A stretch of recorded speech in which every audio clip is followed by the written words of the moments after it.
حدثنا اسماعیل بن عبد الله قال حدثني مالك عن زيد بن اسلم عن ابي صالح السمان عن ابي هريره رضي الله تعالى عنه ان رسول الله صلى الله عليه وسلم قال الخيل لثلاثه لرجل اجر ولرجل سطر وعلى رجل وزر فاما الذي له اجر فرجل ربطها في سبيل الله فاطال تيلها في مرج او روزه فما اصابت في تيلها ذلك في المرج والروزه كان له حسنات ولو انها قطعت تيلها فاستنت شرفا او شرفين كانت آثارها وأرواسها حسنات له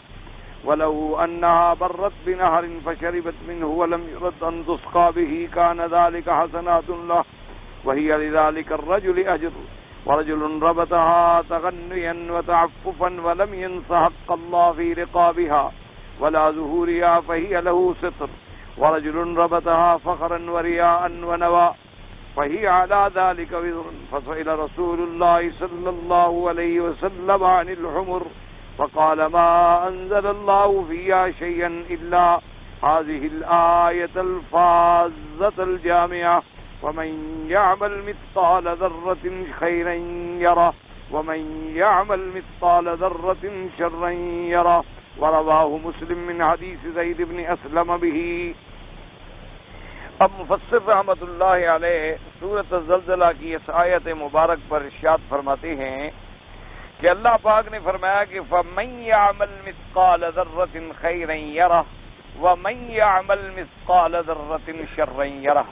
یعنی یہ ایک قاعدہ کلیہ، ایک قاعدہ اساسیہ اور اصول ہو گیا شریعت کا اللہ کے حکم سے کہ جو شخص یعنی چاہے وہ بڑا ہے، چھوٹا ہے، مرد ہے، عورت ہے، کوئی ہے، جو شخص بھی کوئی ذرہ کے برابر بھی یعنی معمولی سے معمولی نیک کام کرے گا تو اس کو اس کا بدلہ قیامت میں ملے گا۔ اور اسی طرح اگر کوئی شخص یعنی کوئی بھی ہو، یہ جو کہ لفظ جو ہے من ہے عموم کے لیے کہ فَمَن يَعْمَلْ، اور اسی طرح کوئی شخص اگر کوئی برائی اور بدی کا کام کرے گا چاہے وہ معمولی سے معمولی کیوں نہ ہو تو اس کو بھی قیامت میں دیکھے گا کیا معنی یعنی اس کا بدلہ اس کو ملے گا۔ دیکھنے کا معنی یہ ہے، بعض علماء کرام نے فرمایا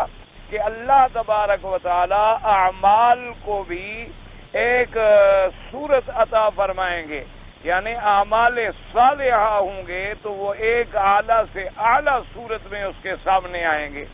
اور اگر اعمال سیئہ ہوں گے تو وہ ایک بری سے بری شکل میں اس کے سامنے آئیں گے۔ جیسے کہ حدیث پاک میں آتا ہے کہ جب وہ کوئی ایسی اچھی چیز سامنے آئے گی تو وہ کہے گا بھی کیا ہے، تو وہ جواب دیں گے کہ انا عملک، میں وہ تمہارا عمل ہوں جو تو نے اللہ کی خاطر کیا تھا۔ آج اللہ تبارک و تعالی نے مجھے ایک جثہ عطا فرمایا، مجھے ایک جوہر بنایا تاکہ میں تیرے لیے انس کا سبب بن سکوں اور تیری تسلی کا سبب بن سکوں۔ اور اسی طرح اگر بیڑے عمل ہوں گے، برے عمل ہوں گے تو اس کو بھی اشکال میں وہ اللہ تبارک و تعالیٰ اس پہ مسلط کریں گے اور وہ پوچھے گا کہ بھی یہ کیا ہے، میں نے تو ایسا سانپ کبھی، وہ کہیں گے ہم تو تمہارا عمل ہے، ہم تمہارا عمل ہے جو دنیا میں تو نے کیا تھا۔ تو اس لیے حقیقتاً بھی اس کا دیکھنا مراد ہے۔ اور اسی طرح جب قیامت قائم ہوگی اور صحائف اعمال ہوں گے تو ہر آدمی اپنا کیا ہوا صحائف اعمال میں بھی دیکھے گا کہ جو میں نے دنیا میں کیا تھا وہ سب لکھا ہوا موجود ہے، چھوٹا عمل ہے، بڑا عمل ہے۔ اور اسی طرح اگر اس کے برائی کے اعمال ہیں وہ بھی لکھے ہوئے موجود ہیں۔ دیکھنے کا ایک معنی تو یہ ہو گیا باعتبار رویت کے کہ رویت حقیقی یعنی باقاعدہ وہ اپنی آنکھوں سے جو کچھ کیا تھا دیکھے گا، یا تو نامہ اعمال میں دیکھے گا یا حقیقتاً اس کو اشکال اللہ عطا فرما دیں گے اس کو دیکھے گا۔ جیسے کہ قربانی کے جانوروں کے بارے میں آتا ہے کہ اس کو اللہ تبارک و تعالیٰ اس کے لیے سواری بنا دیں گے، تو اسی طرح اور اصل جو معاملہ ہے اس کا تو جو یعنی مفہوم ہے وہ یہ ہے کہ اگر نامہ عمل میں لکھا ہوا ہے تو مانا اس کا بدلہ ملے گا، اگر اچھا عمل ہے تو اس کی جزا ملے گی، اور اگر برا عمل ہے تو اس کی سزا ملے گی۔ کیونکہ ہر عمل جو ہے انسان نے اپنے اختیار سے کیا ہے، گو اللہ پیدا کرنے والا ہے اعمال انسان کا بھی، افعال انسان کا بھی اور انسان کو بھی، لیکن کیا تو اس نے اپنے اختیار سے ہے کہ اللہ تو مثلاً ہماری آنکھ کو پیدا اللہ نے کیا، اس میں دیکھنے کی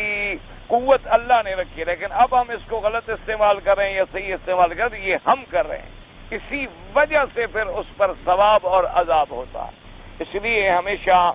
سمجھے۔ اور دوسری بات یہ ہے، علماء نے فرمایا کہ یہ مثال ہے کہ مثقال ذرۃ، ذرہ ایک ایسی چیز ہے جس کا کوئی وزن بھی نہیں ہوتا، لیکن یعنی اتنا چھوٹا عمل جو بظاہر تیرے نظروں میں کسی وزن کے برابر بھی نہیں، کوئی حیثیت بھی نہیں رکھتا، لیکن اگر وہ اچھا ہے تو اس کا اللہ پاک سے عطا فرمائیں گے۔ اور اسی طرح کوئی ایسا غلط کام جو تیری نظر میں کوئی اہمیت نہیں رکھتا، چلتے ہوئے عورتوں کو دیکھ لیا، کسی کو نظر بھر کے دیکھ لیا، چلتے ہوئے کسی عورت کو نعوذ باللہ آوازہ کس دیا، کوئی اشارہ کر دیا، معمولی بات ہے جی، ہم نے کوئی زنا تو نہیں کیا، ہم نے کسی کو ہاتھ تو نہیں لگایا، ہم نے دور سے ایسے میں نے شرارت کی، لیکن جن کو وہ چھوٹا سمجھ رہا ہے، یہی چیزیں جو ہے اس پر بھی قیامت میں اس پر مواخذہ ہوگا اور اس کی سزا ہوگی، کیونکہ ہر آدمی ان چھوٹی چیزوں سے بڑھ کے آگے جاتا ہے۔ ابتدا کے اندر مثلا بچہ اپنے گھر سے کوئی چیز چوری اٹھا لے گا، بھی گھر والے لوگ ہیں چپ کر جائیں گے، ماں باپ کیا کریں گے، کبھی 1 ریال اٹھا لیا، کبھی 2 آنے اٹھا لیے، کبھی 4 آنے اٹھا لیے، کبھی گھر میں سے کوئی چیز اٹھا لی، کبھی کپڑا اٹھا، ایسا کرتے کرتے چور بن گیا۔ اسی طریقے سے ابتدا میں آدمی صرف چھیڑخانی کرتا ہے، انجام کار جو ہے پھر فحاشی اور معاصی میں مبتلا ہو جاتا ہے۔ تو اس لیے فرمایا کہ ایک قاعدہ یاد رکھ لو کہ فَمَن يَعْمَلْ مِثْقَالَ ذَرَّةٍ خَيْرًا يَرَهُ وَمَن يَعْمَلْ مِثْقَالَ ذَرَّةٍ شَرًّا يَرَهُ۔ اور اسی طرح ایک قاعدہ یہ بھی یاد رکھ لیں کہ یہ ساری جزا سزا جو ہے آخرت میں ہوگی۔ اگر دنیا میں اللہ تبارک و تعالیٰ کبھی جزا دے دیں، کبھی سزا دے دیں، تو یہ ایک نمونہ دکھلاتے ہیں اپنی قدرت کا، ورنہ اصل فیصلہ جو ہے وہ عالم آخرت کے اندر ہوگا۔ اس لیے میرے آقا نے سرکار مدینہ صلی اللہ علیہ وآلہ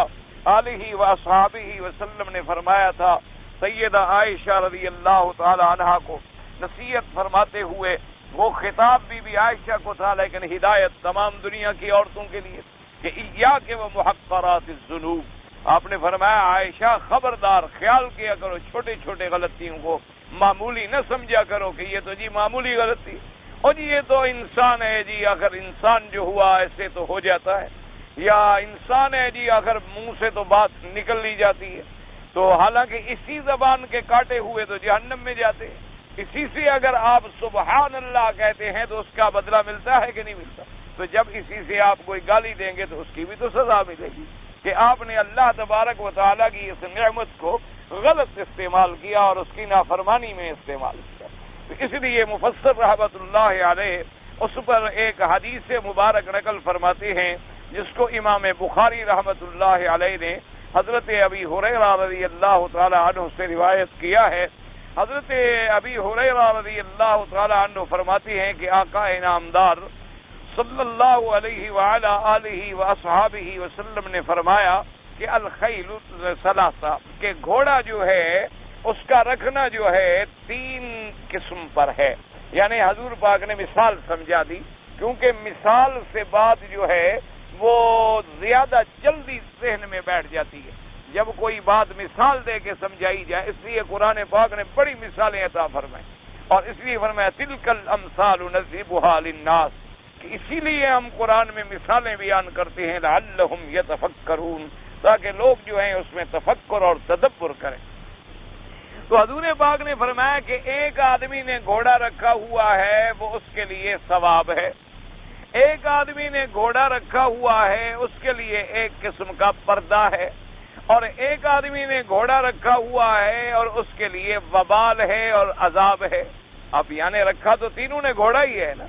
3 آدمیوں کی حضور پاک صلی اللہ علیہ وسلم نے ایک مثال دی کہ بھی ایک آدمی گھوڑا رکھتا ہے تو اس کے لیے اجر بھی ہے، ثواب بھی ہے، فضیلت بھی ہے۔ اسی طرح ایک آدمی نے گھوڑا ہی رکھا ہوا ہے، جانور ایک ہے لیکن اس کے لیے صرف وہ ستر ہے یعنی پردہ ہے اس کے لیے، اور ایک آدمی نے رکھا ہے تو اس کے لیے اس کا رکھنا جو ہے عذاب ہے اور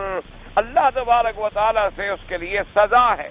تو اس کے بعد حضور پاک نے فرمایا صلی اللہ علیہ وآلہ آلہ وصحابہ وسلم، آپ نے فرمایا کہ جس آدمی نے گھوڑا رکھا ہے ربطھا فی سبیل اللہ، کہ اس نے اس کو اس لیے رکھا ہوا ہے کہ یہ میرا گھوڑا جو ہے، جانور جو ہے، یہ اللہ کے راستے میں کام آئے گا، کہ اگر کبھی جہاد کی ضرورت ہوئی تو میں اس پہ جہاد کروں گا،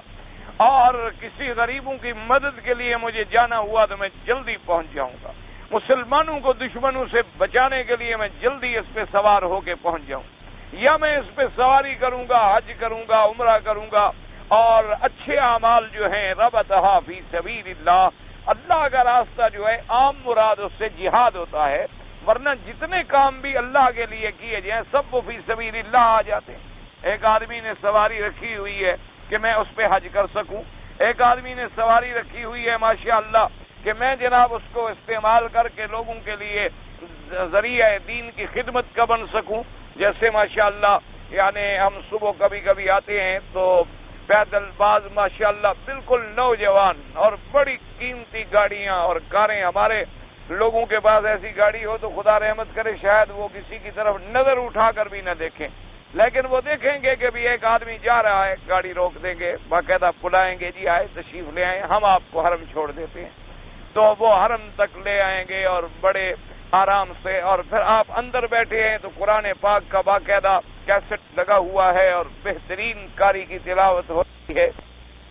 اور وہ ہر قدم پر اللہ سے دعائیں مانگ رہا ہے اور اللہ سے غیبت مانگ رہا ہے، اور اس کی توجہ جو ہے اللہ کے قرآن کی طرف ہے، اور اس نے آپ کو حرم پہنچا، وہی سواری اس کے لیے اجر بن گئی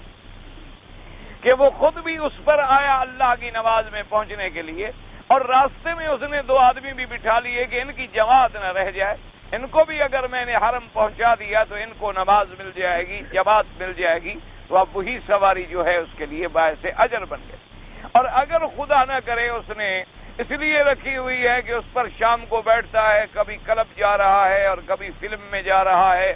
اور کبھی سمندر کے کنارے پہ جا کے نعوذ باللہ چھیڑ خانیوں کے لیے پھر، تو وہی وبال بن گئی، حالانکہ سواری تو ایک ہی ہے، صرف اس کے استعمال کرنے سے یا وہ چیز جو تھی باعث اجر بن گئی، یا وہی چیز جو ہے وہ باعث عذاب بن گئی۔ جیسے اب ایک آدمی نے ٹیپ ریکارڈر ہے، ایک چیز ہے، ایک آلہ ہے، لیکن اس نے اس لیے رکھا ہے کہ اس سے میں قرآن سن لوں گا، اس سے میں کوئی درس سن لوں گا، اس سے میں کسی عالم کی کوئی تقریر لگا لوں گا، اور میرے گھر میں کوئی دین کی بات ہو جائے گی، اور اتنا ٹائم نہیں ملتا آدمی کو کہ آدمی پہنچ سکے، اچھا جی میں گاڑی بھی چلا رہا ہوں اور ایک قرآن پاک کی کیسٹ بھی لگی ہوئی ہے اور قرآن کا ترجمہ بھی میں سن رہا ہوں، تو اب وہی چیز اس کے لیے اجر کا ذریعہ بن گئی، اور اس میں اگر اس نے گانے لگا دیے، کوئی موسیقی لگا دی، کوئی غنا لگا دیا، وہی چیز حرام ہو کے اس کے لیے عذاب بن گئی، تو اس چیز کے تو اس لیے حضور نے فرمایا کہ ربطھا فی سبیل اللہ فاطال فی تیلھا، حضور نے فرمایا اس کو اس نے جہاد کے لیے باندھا ہوا ہے، اور پھر اس کو ماشاءاللہ بڑا لمبا رسہ دیا ہوا ہے، مانا یہ ہوتا ہے کہ یعنی اس کی خوراک میں پورا لحاظ کرتا ہے، یہ محاورہ ہے، اگر تنگ رسہ باندھ دیں گے تو بیچارہ کیا چلے گا، اگر اس کا رسہ آپ دراز دیں گے تو وہ چلے گا اور پھرے گا اور کھائے گا اور پیے گا اور گھاس میں دور دور تک چلا جائے گا اور آرام سے اپنی غذا کو حاصل کرے گا۔ تو حضور پاک صلی اللہ علیہ وسلم نے فرمایا کہ جہاں جہاں اس کا قدم جا رہا ہے اتنی اللہ نیکیاں لکھ رہے ہیں، یعنی جن جن گھاس پہ قدم جا رہا ہے، ریت کے ذروں پہ قدم جا رہا ہے، اور حضور پاک نے فرمایا کہ کبھی اگر وہ جانور رسہ توڑوانے کے بعد بھاگ پڑا، شرفن و شرفین، اس نے ایک چھلانگ یا دو چھلانگیں لگائی، دوڑ گیا، تو جہاں جہاں دوڑ رہا ہے وہاں وہاں کے ذرات جو ہیں اللہ پاک اس کے حسنات میں لکھ رہے ہیں، حتیٰ کہ فرمایا کہ اگر اس نے یعنی اپنا گوبر بھی پھینکا ہے، اس نے کہیں کھڑے کھڑے اپنا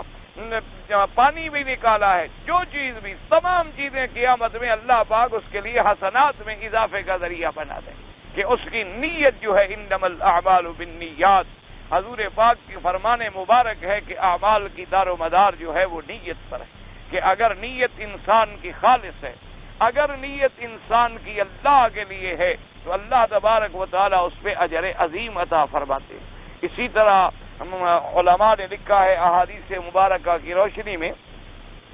کہ اگر ایک آدمی اپنی بیوی سے یعنی اپنی بیوی کو ایک لقمہ کھلا رہا ہے تو اللہ تبارک و تعالی اس کو اس پر اجر بھی عطا فرما رہے ہیں. تو صحابہ حیران ہوئے، انہوں نے کہا حضور بیوی کا تو خرچہ خاوند کے ویسے ذمہ ہے،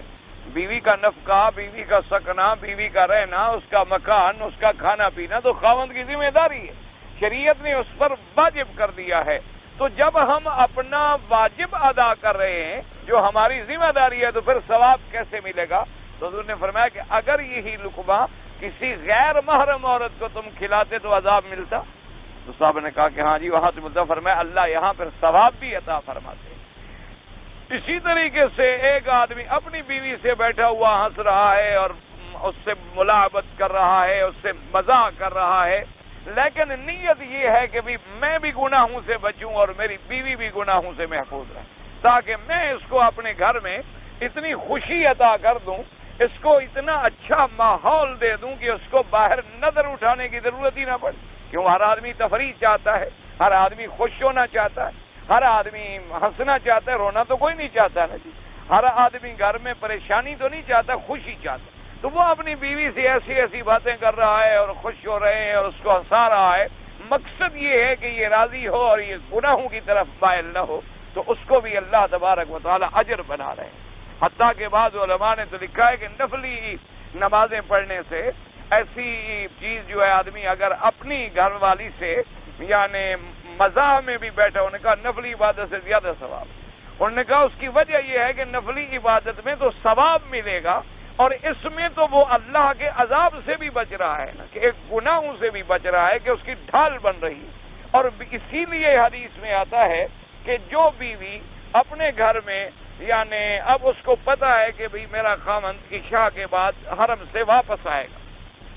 تو اس نے غسل کیا اور اس نے اچھے کپڑے پہنے اور اس نے خوشبو لگائی اور اس نے تیاری کی کہ جب میرا خاوند آئے اور اس کی نظر پڑے تو خوش ہو جائے کہ بھی میری بیوی میرے لیے تیار ہو کے بیٹھی ہے کہ میں اچھی نظر میں دیکھوں اس کو. حضور نے فرمایا اس عورت کو اتنا ثواب ملتا ہے جیسے مجاہد کسی نے سرحد پہ ساری رات پہرا دیا ہو، کیونکہ اس نے اپنے خاوند کو گناہوں سے بچانے کے لیے یہ کیا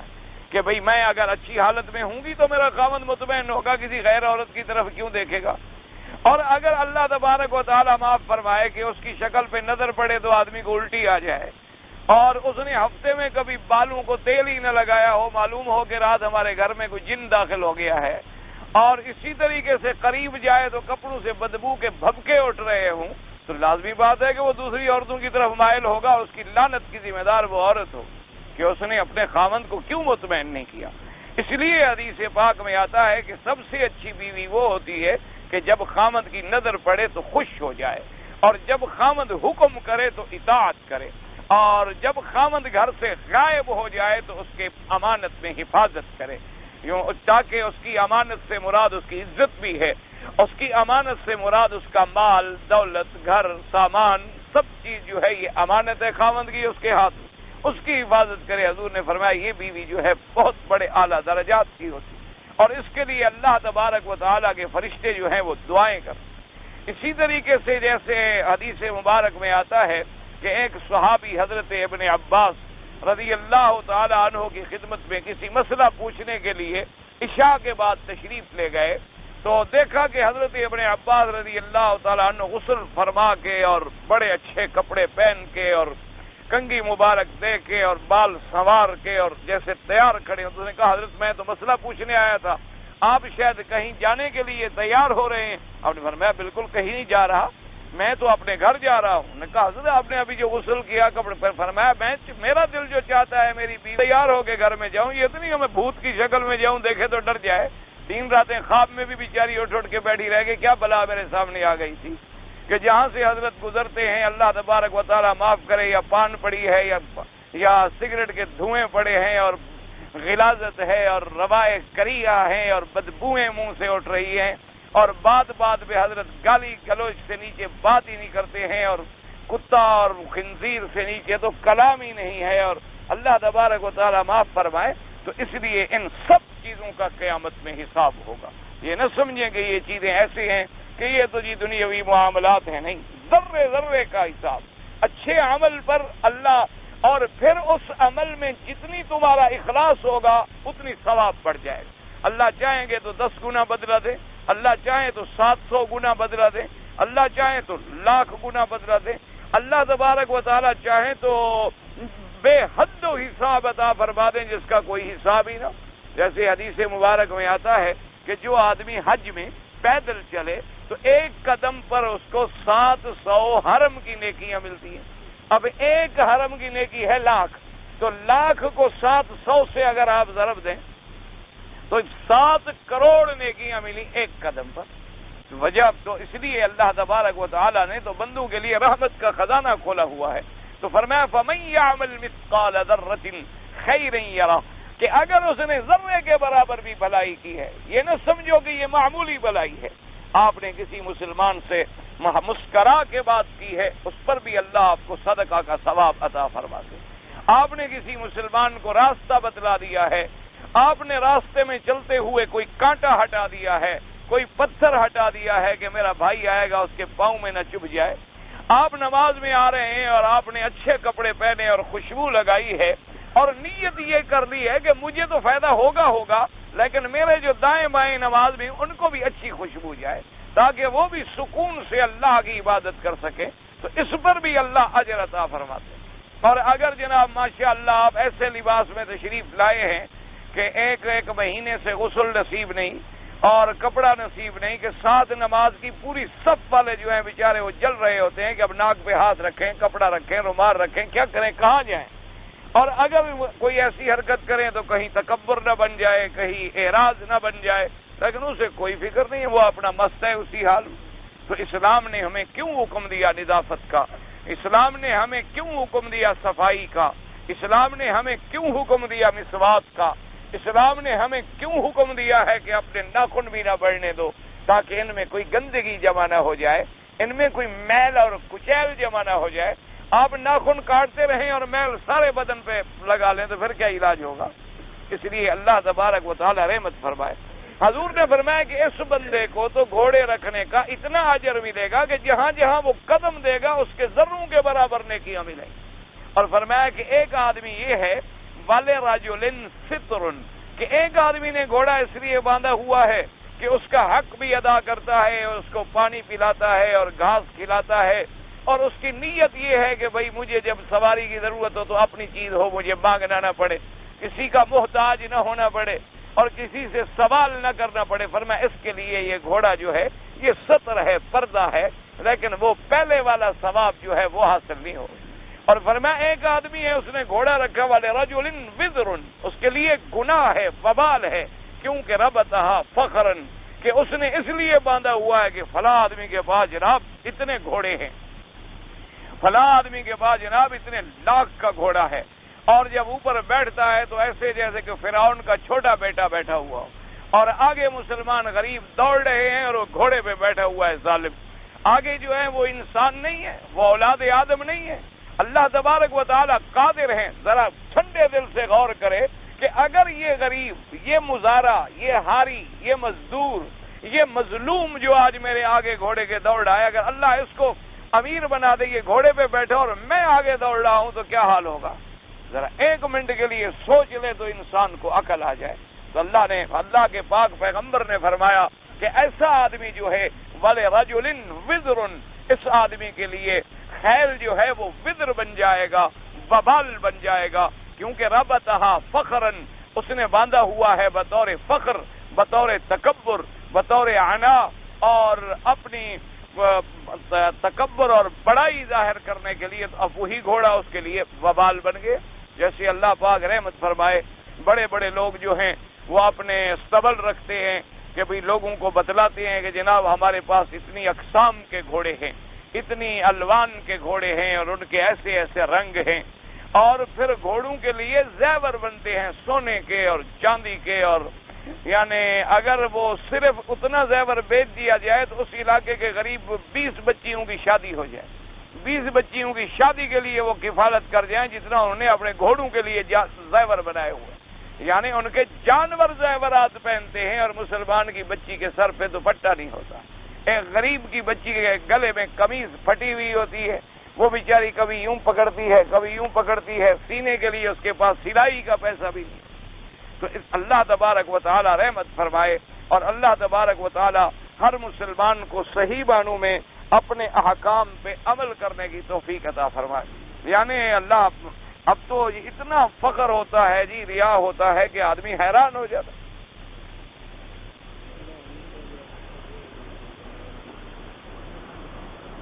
حضور پاک صلی اللہ علیہ وسلم نے اس مثال سے اپنا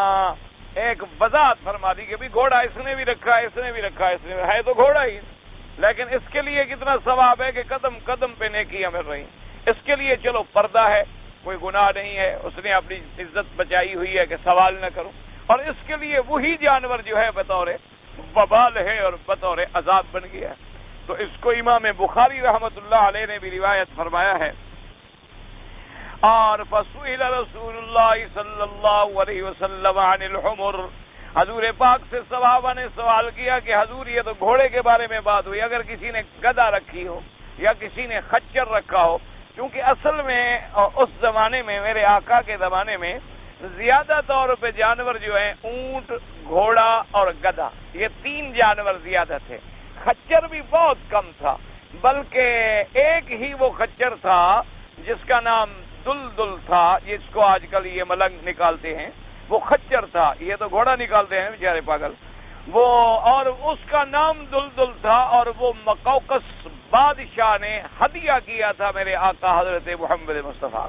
صلی اللہ علیہ وعلی آلہ واصحابہ وسلم تسلیما کثیرا کثیرا۔ تو انہوں نے ایک ہدیہ بھیجا تھا حضور پاک صلی اللہ علیہ وسلم کو، اور وہ بڑا خوبصورت ترین جانور تھا۔ حضور صلی اللہ علیہ وسلم نے اس پر بھی سواری فرمائی ہے۔ اور اونٹ تو عام تھا حضور پاک کے زمانے میں، اور گھوڑے بھی عام تھے، اور اسی طرح آج تک بھی عربی اور نسل گھوڑے جو ہیں وہ بڑے اصیل سمجھے جاتے ہیں، اور سب سے اعلیٰ نسل جو ہے وہ اس کی سمجھی جاتی ہے۔ اور پھر اس میں مختلف رنگ ہوتے ہیں، اور اللہ کی شان ہے کہ ہر رنگ کے گھوڑے کے اندر مختلف خصوصیات خدا نے رکھی ہیں۔ مثلا بعض گھوڑے آپ دیکھیں گے بالکل سیاہ ہوں گے، مشکی جنہیں کہتے ہیں، بعض گھوڑے ایسے ہیں جن کو ابلق کہا جاتا ہے کہ سارا جسم سیاہ ہے لیکن چار پاؤں اور ماتھا جو ہے وہ سفید ہے، اور بعض گھوڑے جو ہیں وہ کمیت ہوتے ہیں، اور اسی طریقے سے بعض گھوڑے جو ہیں وہ چاندی فضی رنگ کے ہوتے ہیں۔ تو ان کے اندر پھر اللہ نے اسی طرح کے خصوصیات بھی رکھے ہیں خدا کی شان۔ تو صحابہ نے پوچھا حضور اگر کسی غریب نے گدھا رکھا ہوا ہو اسی لیے کہ میں اسی پہ جہاد کروں گا، تو حضور نے فرمایا کہ بھئی اس بارے میں کوئی بات نازل تو نہیں ہوئی، لیکن یہ آیت مبارک اتنی جامع ہے کہ سب کو شامل ہو جاتی ہے کہ فَمَن يَعْمَلْ مِثْقَالَ ذَرَّةٍ خَيْرًا يَرَهُ وَمَن يَعْمَلْ مِثْقَالَ ذَرَّةٍ شَرًّا يَرَهُ۔ تو آپ نے فرمایا یہ آیت اتنی جامع ہے، چاہے گھوڑا رکھے، چاہے خچر رکھے، چاہے گدھا رکھے، اس کی نیت کے مطابق اللہ تبارک و تعالی اعمال خیر پہ جزا عطا فرمائیں گے، اور اعمال شر پر اللہ تبارک و تعالی اس کو جزا دیں گے اور بدلہ دیں گے۔ اسی روایت کو جیسے کہ امام بخاری رحمہ اللہ نے روایت فرمایا، رواہ مسلم، امام مسلم رحمۃ اللہ علیہ نے بھی یہ حدیث مبارک جو ہے نقل فرمائی ہے، یعنی صحیحین کے اندر یہ حدیث مبارک موجود ہے۔ وقال الامام احمد حدثنا يزيد بن هارون قال اخبرنا جرير بن حازم قال حدثنا الحسن ساعة بن معاوية بن الفرزدق أنه النبي صلى الله عليه وسلم فقرأ عليه فمن يعمل مثقال ذرة خيرا يره ومن يعمل مثقال ذرة شرا يره قال حسبي لا أبالي ألا أسمع غيرها۔ وهكذا رواه النسائي في التفسير إبراهيم بن محمد بن يونس المؤدب النبي عن جرير بن حازم عن الحسن البصري رحمہ اللہ تعالی قال حدثنا ساعة أما الفرزدق فذكره۔ اب امام احمد رحمۃ اللہ علیہ فرماتی ہیں کہ فرزدق کے چچا تھے سعصع ابن معاویہ، فرزدق بڑا شاعر گزرا معروف، تو وہ حضور پاک کی خدمت میں حاضر ہوئے، حضور صلی اللہ علیہ وسلم کی خدمت میں آئے تو میرے آقا نے یہ آیت مبارک تلاوت فرمائی، فَمَن يَعْمَلْ مِثْقَالَ ذَرَّةٍ خَيْرًا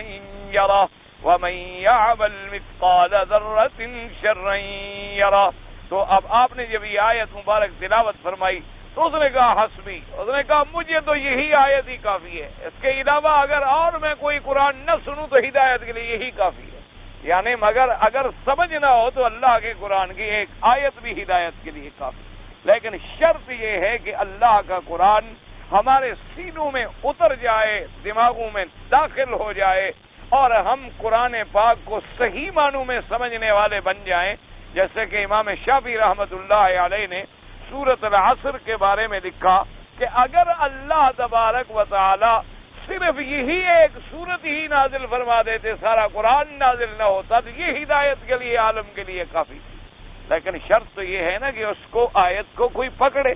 آیت کو کوئی سمجھے اور اس آیت پر کوئی عمل کرے۔ صحابہ رضوان اللہ علیہم اجمعین کیوں کامیاب ہو گئے کہ جو آیت اترتی تھی اللہ کے قرآن کی اور حضور حکم پر عمل کرتے تھے کہ بھی یہ حکم آ گیا، جلدی کرو تعمیل کر لیں، تاکہ اس حکم کی ہم تعمیل کر لیں، اور اس کے بعد دوسری آیت آ گئی، پھر دوڑے کہ ہم اس کی تعمیل کر لیں اور اس کے اندر ہمیں سب سے زیادہ پہلے سبقت کرنے کا موقع مل جائے۔ نتیجہ یہ نکلا کہ وہ جماعت ایسے مرتبے پہ پہنچ گئی کہ دنیا کی کوئی امت ان کا مقابلہ نہیں کر سکتی اور کوئی بندہ ان کا مقابلہ نہیں کر سکتا۔ وہ اللہ کے سب سے محبوب اور پسندیدہ جماعت ہے، جو جماعت ہے میرے آقا محمد الرسول اللہ کی صلی اللہ علیہ وآلہ آلہ واصحابہ وسلم۔ اور آج امت کیوں ذلیل ہو گئی کہ ہم نے قرآن کو پڑھا، ہم نے قرآن کو سنا، بڑے بڑے قاری ہم نے پیدا کر لیے، بڑا عجیب عجیب انداز میں قرآن پڑھنے والے پیدا کر لیے، ساری رات ہم نے شبینے کرا کے پورے قرآن کو سن لیا، لیکن عمل ایک آیت پہ بھی نہیں۔ اس کی وجہ نتیجہ کیا نکلا کہ آج مسلمان ہر مقام پہ ذلت، خواری اور مصائب اور شدائد اور مصیبتوں میں گھرا ہوا ہے، اور جہاں دیکھیں کہیں عذاب آسمانوں سے اتر رہے ہیں، کہیں عذاب زمینوں سے آ رہے ہیں، کہیں عذاب ہمارے گھروں کے اندر سے پھوٹ رہے ہیں، کہیں عذاب ہمارے اپنے خاندانوں سے پھوٹ رہے ہیں۔ وجہ کیا ہے کہ ہم نے قرآن کو سنا بھی، قرآن کو مانا بھی، قرآن کو اللہ کا کلام بھی سمجھا، لیکن اس پہ عمل نہیں کیا۔ سارا قرآن پڑھ لیں گے لیکن عمل نہیں کریں، قرآن پاک کا ترجمہ پڑھ لیں گے لیکن عمل نہیں کریں، قرآن پاک کی آیات پہ بڑے بڑے مقالات لکھ ڈالیں گے لیکن خود عمل نہیں کریں گے، قرآن پاک پر بڑے بڑے مضامین لکھ ڈالیں گے اخبارات میں اور رسائل میں اور جرائد میں، اور قرآن پاک کا ایسے ماشاءاللہ یعنی تراجم اور تفاسیر میں سے اقوال ڈھونڈیں گے، لیکن خود جب اس کا عمل دیکھو گے، نماز کا وقت ہے بیٹھا ہوا ہے نماز نہیں پڑھ رہا، خود اس کا جب عمل دیکھو گے رمضان کا مہینہ ہے روزہ نہیں رکھ رہا،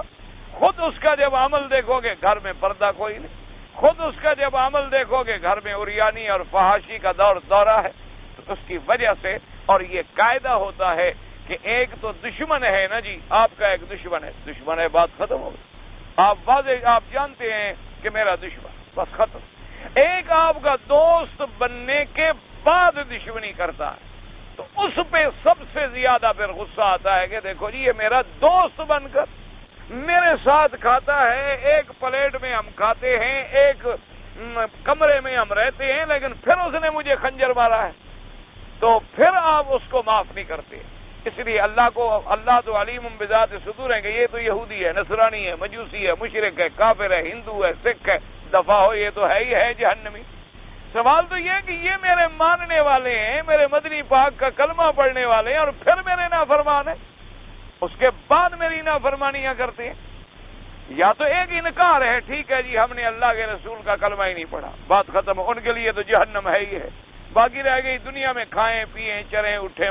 دنیا میں تو گھاس جانور کو بھی مل جاتا ہے، پانی بھی مل جاتا ہے، ان کو بھی اگر روٹی مل جاتی ہے تو مل جائے، بچے مل جاتے ہیں تو مل جائے، بچے تو کتوں کو بھی مل جاتے ہیں، خنزیروں کو بھی مل جاتے ہیں، جانوروں کو بھی مل جاتے ہیں، ان کی اولادیں نہیں ہوتی،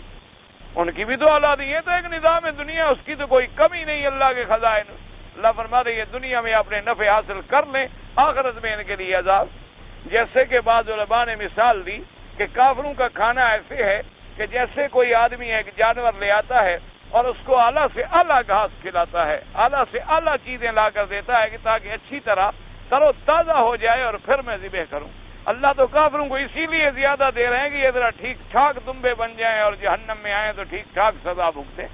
اصل بات تو ہم لوگوں کی ہے کہ ہم کلمہ بھی پڑھیں، حضور پاک کا نام بھی لیں، صحابہ سے اپنا پیار بھی جتلائیں، اور پھر قرآن پہ عمل نہ کریں اور پھر اللہ کی مخالفت کریں تو پھر عذاب کیسے نہ آئے، پھر ہمارے لیے کیسے تکلیفیں نہ آئیں اور کیسے ذلت نہ آئے۔ اس لیے اس میں آیا کہ اس نے جب یہ آیت سنی اس نے کہا مجھے تو بھئی یہی ایک آیت بھی کافی ہے۔ وفی صحیح البخاری عن عدی مرفوعا اتقوا النار ولو بشق تمرۃ ولو بکلمۃ طیبہ۔ صحیح بخاری کے اندر حدیث پاک ہے مرفوعا عن النبی صلی اللہ علیہ وسلم، حضور پاک نے فرمایا کہ جہنم کی آگ سے بچو، ولو بشق تمرۃ، یعنی اگر چھوٹا سا ٹکڑا تم آدھا کھجور کا خیرات کر سکتے ہو تو وہ بھی خیرات کر دو، اگر وہ بھی نہیں ہے تو بہتر کلمہ منہ سے نکال لو تاکہ اللہ تبارک و تعالیٰ تمہیں جہنم کی آگ سے بچائیں۔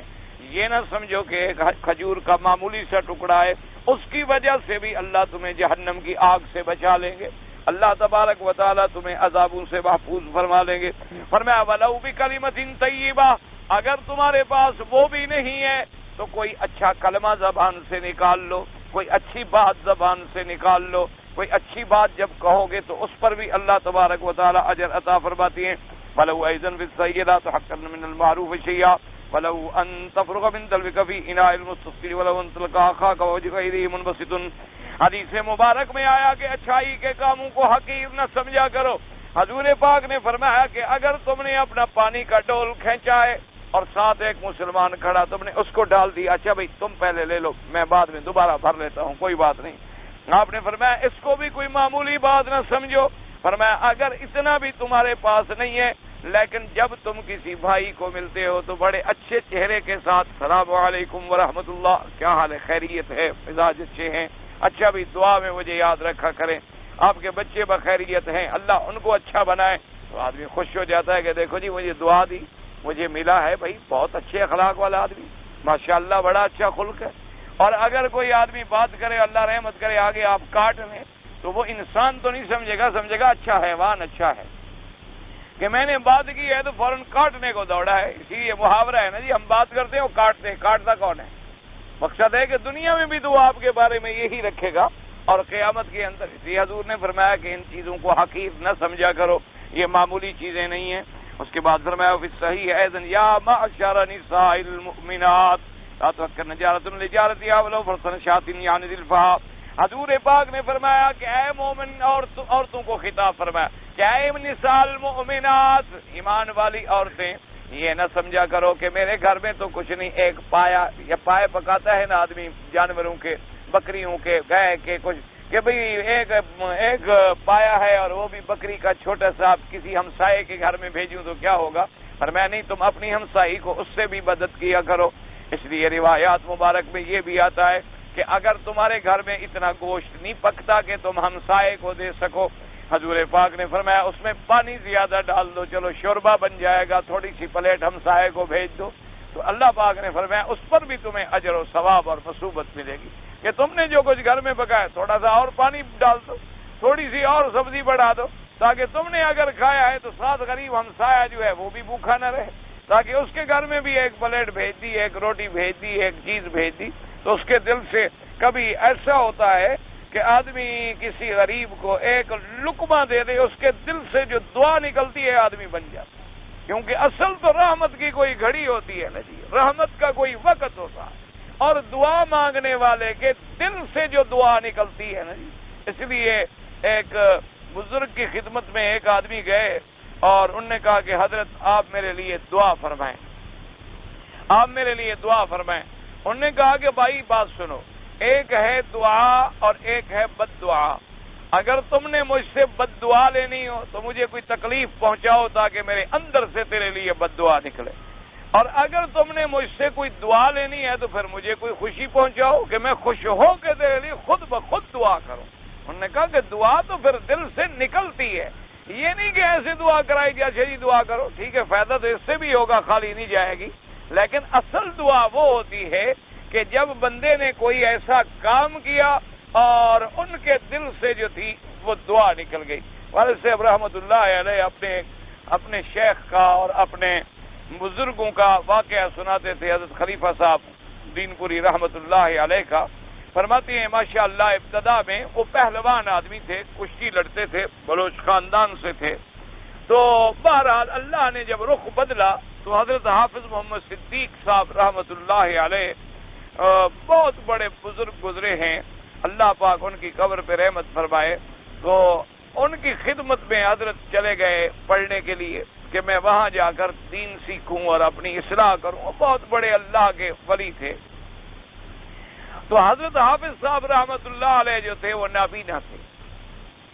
تو ایک دن انہوں نے فرمایا کہ بھائی آج طالب جو ہیں وہ جنگل میں جائیں اور جنگل سے جا کے جنگل میں بوٹا ہوتا ہے جس کو ہم سر وغیرہ کہتے ہیں کہ وہ نیچے بچھا دیتے ہیں، کیونکہ غریبوں کے پاس کوئی قالینیں تو نہیں ہوتی نا، وہی کاٹ کے اس کو پرچھے کے بجائے مسجدوں میں اور اپنے کمروں میں بچھا دیا جاتا ہے کہ اسی پہ آدمی نے کپڑا ڈال لیا اور بیٹھ گئے. انہوں نے فرمایا کہ وہ کاٹ کے لے آؤ کہ مسجد کے پرچے ورچے بھی ختم ہو گئے اور طلباء کے کمرے جو ہیں ان کے اندر بھی وہ چیزیں جو تھی پرانی ہو گئی ہیں. تو کہتے ہیں کہ بھئی ظہر کی نماز کا وقت تھا. حضرت حافظ صدیق محمد صاحب رحمۃ اللہ علیہ برچونڈی شریف ایک جگہ ہے، وہاں ان کی قبر ہے اور وہیں انہوں نے زندگی گزاری. تو وہاں وہ بیٹھے وضو فرما رہے تھے. تو حضرت خلیفہ صاحب چونکہ بڑے صحت مند آدمی تھے ماشاءاللہ، تو انہوں نے بہت بڑا گٹھا ماشاءاللہ گئے کاٹا اور اٹھایا اور بڑا گٹھا. اب کوئی آ رہا ہے اتنی تھوڑی سی لے کے، کوئی اتنی سی لے کے آ رہا ہے، کوئی اتنی سی لے کے آ رہا ہے. تو انہوں نے جب آگے گٹھا پھینکا نا زمین پہ تو آواز آئی. تو حافظ صاحب نے پوچھا بھی یہ کیا آواز ہے؟ انہوں نے کہا حضرت وہ آپ نے فرمایا تھا نا کہ پرچھے وغیرہ مسجد کے لیے بنانے ہیں تو جا کے بوٹے شوٹے کاٹ کے لے آؤ جنگل سے. تو خلیفہ غلام احمد صاحب جو ہیں وہ لے آئے ہیں. کہا اچھا بھائی بڑی آواز ہے، یہ کتنا بوجھ اٹھا کے غریب لے آیا ہے؟ تو انہوں نے کہا حضرت واقعی بہت بڑا گٹھا ہے. تو ہم نے اچھا وضو فرمایا مجھے جاؤ دکھاؤ. تو نابینا آدمی تھے تو حضرت نے اس گٹھے کو ہاتھ لگا تو گٹھا بہت بڑا تھا، بڑی صحت مند آدمی تھے. بس اسی پہ جو خوش ہوئے اور حضرت کے دل سے دعا نکلی تو جس مقام پہ خلیفہ صاحب پہنچے کوئی بھی نہیں پہنچا. پھر اس وقت جس مقام پہ اللہ نے ان کو پھر علم دیا، اللہ نے ان کو فضل دیا، اللہ تبارک و تعالی نے ان کو تقوی دیا، پرہیزگاری دی اور اعلیٰ مراتب ولایت سے سرفراز فرمایا. صرف اسی پہ استاد خوش ہو گئے اور دعا کر دی. بس اللہ تبارک و تعالی نے وہ دعا منظور فرما دی. اللہ تبارک و تعالی راضی ہو گئے. حالانکہ لے تو سب آئے تھے لیکن ان کے لیے دعا دل سے نکل گئی کہ بھئی اتنا بوجھ تم اٹھا کے لے آئے ہو، بھائی میرے حکم کا تم نے اتنا خیال رکھا ہے. تو خوش ہو گئے. حالانکہ ایک چیز سب نے وہ خدمت کی تھی لیکن کسی اور کو وہ خدمت نہ ملتی. تو یہ چیزیں جو ہوتی ہیں کبھی آدمی ان کو حقیر نہ سمجھے کہ حضور نے فرمایا کہ کوئی معمولی سے معمولی، کیونکہ جب قرآن نے کہا مثقال ذرۃ، اب ذرے کا کیا وزن ہوگا؟ اب ذرے کو بھی جب مثقال ذرۃ فرما دیا کہ فمن یعمل مثقال ذرۃ، ایک ذرہ پھر اس کو بھی مثقال ذرۃ، او کتنا حقیر ذرہ. اگر اتنا بھی بھلائی ہوگی تو اس کا جو ہے اللہ تبارک و تعالی بدل عطا فرمائے. اللہ تبارک و تعالی جو ہے اس کی رحم. اس لیے دعا جو ہے نا جی وہ دعا پھر دل سے نکلتی ہے. خود میرے اپنے والد صاحب رحمۃ اللہ علیہ کا واقعہ ہے، جب حضرت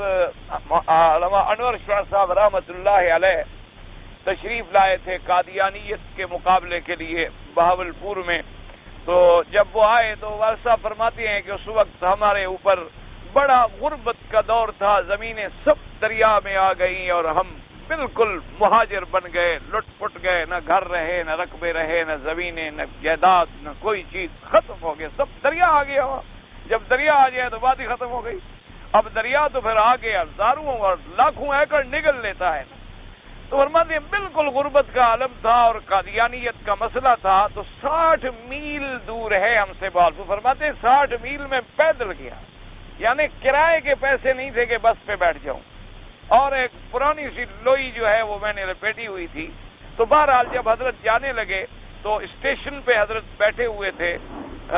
ویٹنگ روم میں، ریلوے کے ویٹنگ روم میں. سردیوں کا فرماتے ہیں زمانہ تھا. تو میں نے جا کر حضرت شاہ صاحب رحمۃ اللہ علیہ کو کھڑے ہو کے دبانا شروع کر دیا. تو فرماتے ہیں کہ حضرت نے بھی بے تکلفی سے کبھی یہ ہاتھ دے دیں، کبھی یہ ہاتھ دے دیں، کبھی ٹانگ اپنی پھیلا لیں. میں بڑا زور لگاتا رہا اور حضرت کی خدمت کرتا رہا. 2 گھنٹے گاڑی لیٹ تھی اور اتنا میں نے خدمت کی کہ میں خود پسینہ پسینہ ہو گیا، حالانکہ سردیوں کا زمانہ تھا. اور اتنے میں گاڑی آ گئی، حضرت اپنے ڈبے میں بیٹھ گئے، ہم 3rd کلاس میں کہیں جا کے بیٹھے. تو حضرت شیخ محمد صادق رحمت اللہ علیہ بہت بڑے عالم گزرے ہیں، تو وہ دوڑتے ہوئے تشریف لائے اور کہا کہ مولوی خیر محمد حضرت بلا رہے ہیں. تو مجھے ڈھونڈ رہے تھے کہ میں کس ڈبے میں ہوں، اور میں کہیں پھنسا ہوا ہوں 3rd کلاس میں، وہاں تو رش ہوتا ہے بہت بڑا. تو کہتے ہیں میں نکلا تو آیا تو شاہ صاحب بیٹھے تھے، فرمان لگے کہ بھائی آپ نے مجھے 2 گھنٹے آرام پہنچایا. فرماتے یوں کر کے بیٹھے ہوئے تھے، تو فرمایا کہ آپ نے مجھے 2 گھنٹے آرام پہنچایا ہے، میں دعا کرتا ہوں اللہ آپ کو ہمیشہ آرام سے رکھے. اور فرمایا کہ تم چونکہ مولوی آدمی ہو، تمہارا اور تو طبیعت ہی نہیں ہے، تمہیں تو بس پڑھنے پڑھانے سے عشق ہے، تو تم ایسا کیا کرو کہ قرآن پاک کی ایک آیت کا ترجمہ اور بخاری شریف کی ایک حدیث کا ترجمہ روزانہ کر دیا کرو. بس یہی تمہارا وظیفہ ہے اور یہی تمہارا عمل ہے اور یہی تمہارے لیے سب کچھ ہے. ایک قرآن کی آیت اور ایک بخاری شریف کی حدیث، چاہے سفر ہو، چاہے تمہارا گھر ہو، چاہے تم اکیلے ہو، چاہے آگے کوئی سننے والا ہو یا سننے والا نہ ہو، تو تم اس کا ترجمہ کر دیا کرو. اور یہ میں تمہیں دعا بھی کرتا ہوں. تو حضرت شیخ محمد صادق رحمۃ اللہ علیہ نے عرض کیا کہ حضرت یہ اجازت سب کو دے دیں، تو آپ نے فرمایا کہ نہیں، صرف ان کے لیے ہے.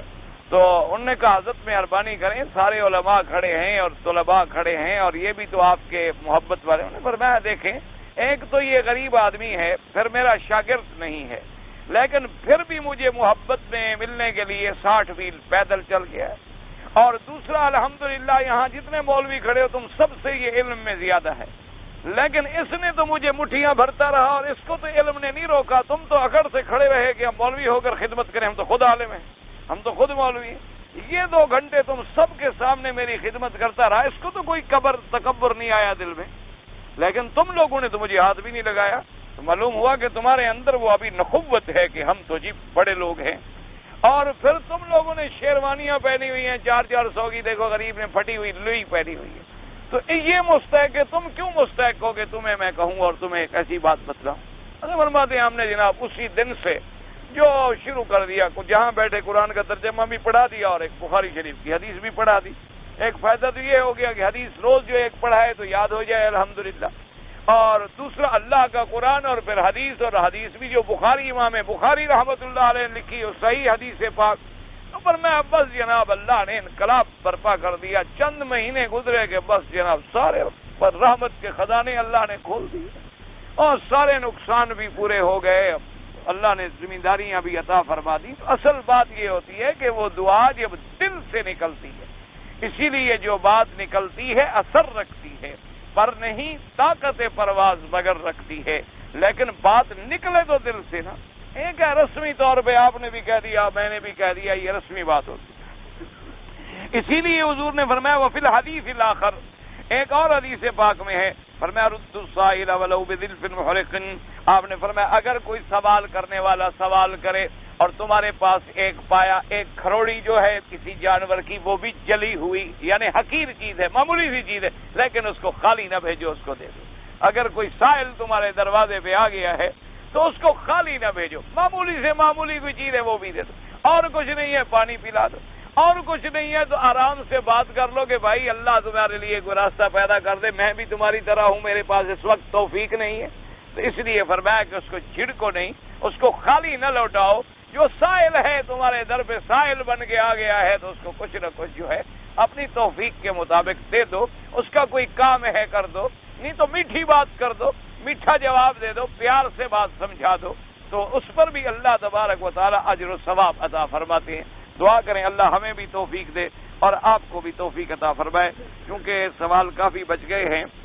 تو اللہم صلی علی محمد الکاجی میں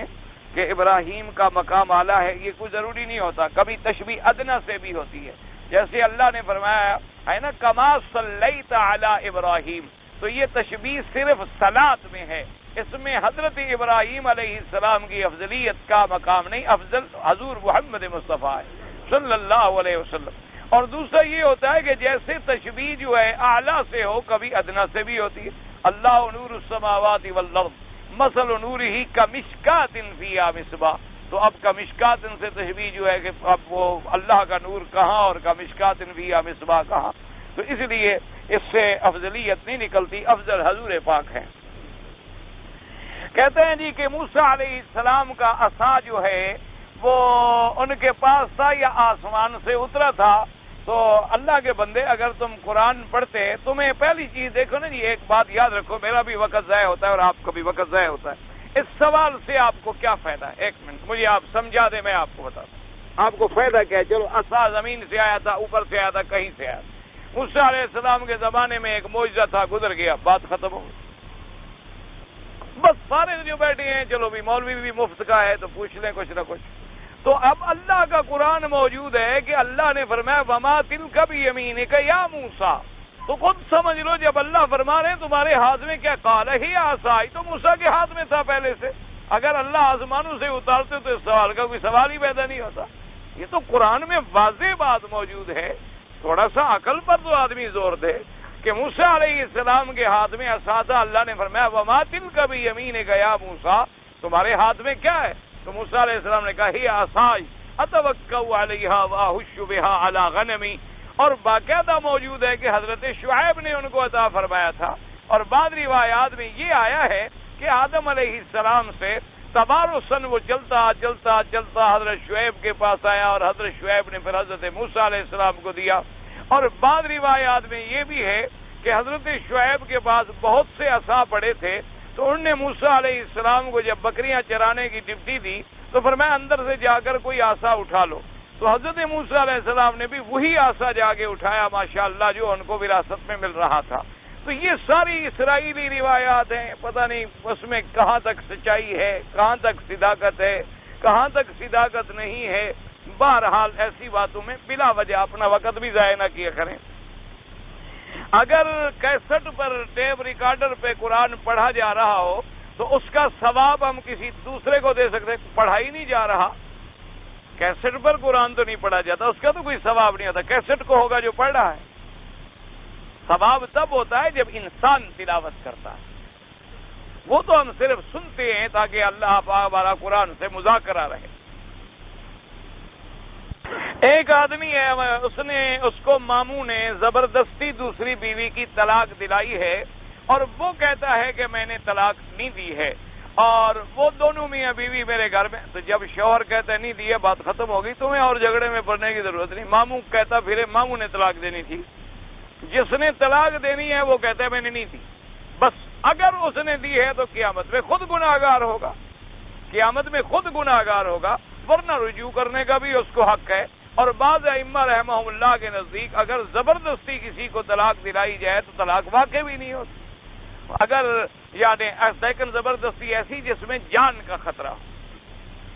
لیکن امام ابو حنیفہ رحمۃ اللہ علیہ کے نزدیک واقع ہو جاتی ہے، لیکن پھر بھی بہرحال وہ تو کہتا ہے میں نے دی ہی نہیں، بات ختم ہو گئی۔ حضور پاک کا لڑکا ہوا تھا، یہاں ہوا تھا، حضور پاک کے تو 3 لڑکے تھے، ایک لڑکا تو نہیں ہوا تھا۔ حضور صلی اللہ علیہ وسلم کے عبداللہ، قاسم، ابراہیم، 3 لڑکے تھے حضور صلی اللہ علیہ وسلم کے۔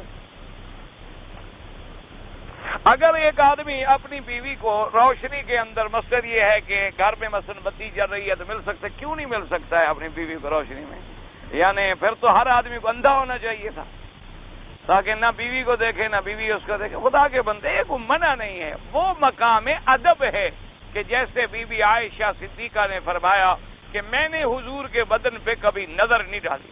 حضور پاک نے بھی میرے بدن پہ کبھی نظر بھی نہیں ڈالی، تو وہ تو مقام انبیاء ہے، وہ تو مقام ہے ان کا، ان کی شان ہے، عظمت ہے، ورنہ بیوی کا دیکھنا تیرے لیے اللہ نے حلال کیا ہے، اور تو تیرا بدن دیکھنا بیوی کے لیے حلال کیا ہے۔ وہ تو پھر ایک مقام ہے تقوی کا، پرہیزگاری کا، کہ اتنا عظمت ہے کہ ایک شریعت کا حکم ہے پورا کر رہے ہیں، اور کیا دیکھنا ہے؟ اور ویسے دیکھنے میں کیا کوئی تمہیں لذت حاصل ہوگی، یا کیا تم آسمان توڑ ڈالو گے؟ اللہ تبارک و تعالی رحمت فرمائے۔ بہرحال شرعاً دیکھ سکتے ہو، کوئی حرج نہیں، بالکل دیکھا کریں، کوئی ایسی بات نہیں۔ اگر گیس کی شکایت ہو اور وضو قائم نہ رہتا ہو تو ہر نماز کے لیے نیا وضو کریں اور پڑھیں۔ اگر کھانا آدمی کھا لے اور ڈکار آئے اور منہ میں پانی محسوس ہو تو اس کو الٹی کاج نہیں ہے، کوئی الٹی چھلٹی نہیں۔ اور ایک آدمی کہتا ہے کہ یا اللہ میں آپ کو بیت اللہ کا واسطہ دیتا ہوں اور میں آپ کو فلاں کا، کوئی ضروری نہیں، اللہ فرماتا ہے مجھے سیدھا پکارو۔ جب اللہ فرماتے ہے ادعونی، مجھے پکارو میں تمہاری دعائیں سنوں گا، واسطہ تو اس کو دیا جائے جو نہ مانے، جو کہے میں نہیں مانتا، آپ کا نہیں یار میں تمہارے پاس یہ لے آؤں گا مان لو، وہ تو کہتے ہیں پکارو، وہ تو کہتا ہے مجھے پکارو تو صحیح، تم میں تو دینے کے لیے تمہارا ایک کام خود بخود ڈائریکٹ ہو جائے تو تم سفارش لے جاؤ گے، سفارش تب لے جاؤ گے جب وہ کام نہ کرے۔ تو جب اللہ خود فرماتی ہیں کہ مجھ سے، اور یہ فرماتے ہیں کہ مجھ سے نہ مانگو تو میں ناراض ہو جاتا ہوں، پھر جو واسطہ ہے نا جی، پھر ایسا ایسا پھر اللہ علیحدہ رہ جاتے ہیں، پھر اسی سے مانگنا شروع ہو جاتے ہیں۔ پہلے تو ہوتا ہے واسطہ، پھر واسطہ جو ہے نا وہ اتنا کارگر ہو جاتا ہے کہ اللہ پاک ختم اور واسطے سے شروع۔ اس لیے بالکل عوام کو منع کرنا چاہیے ایسے مسائل سے۔ اگر فرض نماز پڑھ لے اور سنتیں نہ پڑھے نماز ہو جائے گی؟ بھئی نماز تو ہو جائے گی، فرض ہو جائے گا نا، سنتوں سے تو محروم ہو جائے گا۔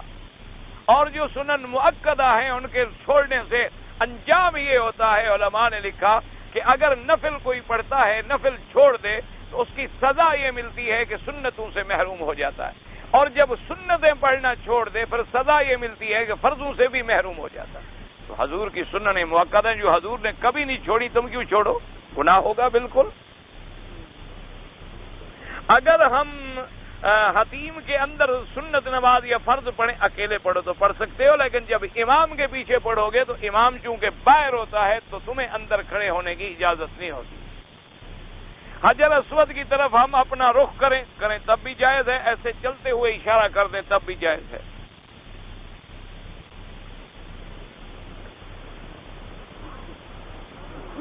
حسن تفسیر کیا پتہ نہیں، مجھے تو نہیں پتا حسن تفسیر کیا ہے، کوئی نام ہو پورا۔ اگر درس میں آگے بیٹھنے کے لیے ہم بیٹھ جاتے ہیں پھر ہمیں اگلی صفحے نہ ملے تو علم پڑھنا زیادہ افضل ہے۔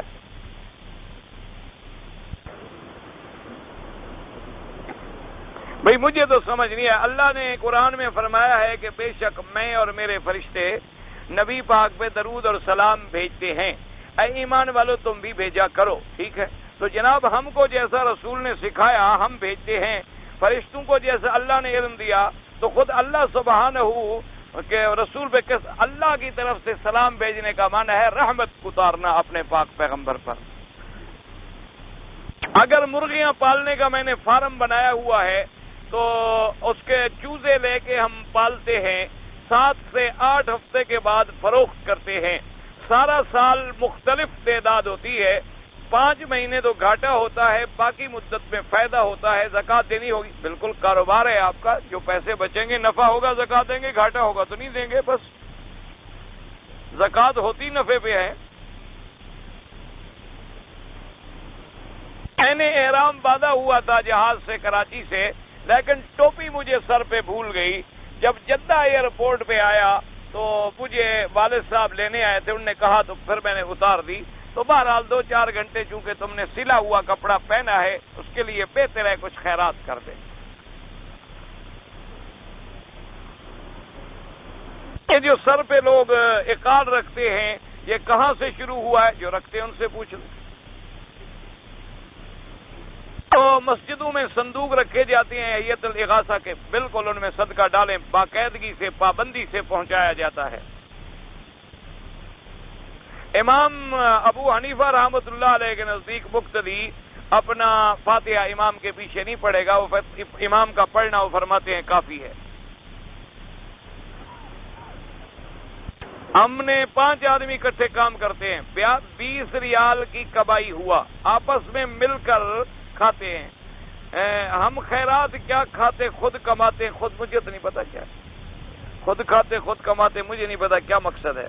میرا ایک لڑکا بیمار ہے، اللہ شفا عطا فرمائے، اللہ ہر مسلمان کے بچوں کو شفا عطا فرمائے، اللہ تمام بیماروں کو شفا کاملہ عطا فرما دے، صحت عاجلہ عطا فرما دے، ظاہری اور باطنی تمام بیماریوں سے نجات عطا فرما دے، یا الہ العالمین یا ارحم الراحمین اپنی رحمتوں کے فیصلے فرما، یا اللہ مسلمانوں سے اپنے عذاب رفع فرما، یا الہ العالمین عالم اسلام کی عزت اور غلبے کا فیصلہ فرما دے. یا اللہ کفر کی ذلت کا فیصلہ فرما دے. یا اللہ مجاہدین افغانستان، مجاہدین کشمیر، مجاہدین فلسطین، مجاہدین بورسنا اور ہرسک کی قدم قدم پہ نصرت فرما. یا اللہ مسلمان جس ملک میں ہیں، بنگلہ دیش میں ہیں، ہند میں ہیں، اور جس بہار میں ہیں، جس جگہ کے مسلمان ہیں، ان کی جان مال آبرو عزت کی حفاظت فرما. یا الہ العالمین ہماری بیماروں کو شفا عطا فرما، بے حیاؤں کو حیا عطا فرما، بے دینوں کو دین عطا فرما، بے اولادوں کو اولاد عطا فرما. جن کی اولاد ہے ان کو صالح بنا، ان کو اپنی رضا، اپنی اطاعت اور حضور پاک صلی اللہ علیہ وسلم کی اطاعت نصیب فرما. یا الہ العالمین ہمیں مانگنا نہیں آتا، مانگنے کی بھی توفیق عطا فرما، اور اس کے بعد اپنی رحمتیں بھی نصیب فرما. ربنا آتنا فی الدنیا حسنۃ وفی الآخرۃ حسنۃ وقنا عذاب النار. ربنا ظلمنا انفسنا وإن لم تغفر لنا وترحمنا لنكونن من الخاسرين. اللهم استرنا بسترك الجميل. اللهم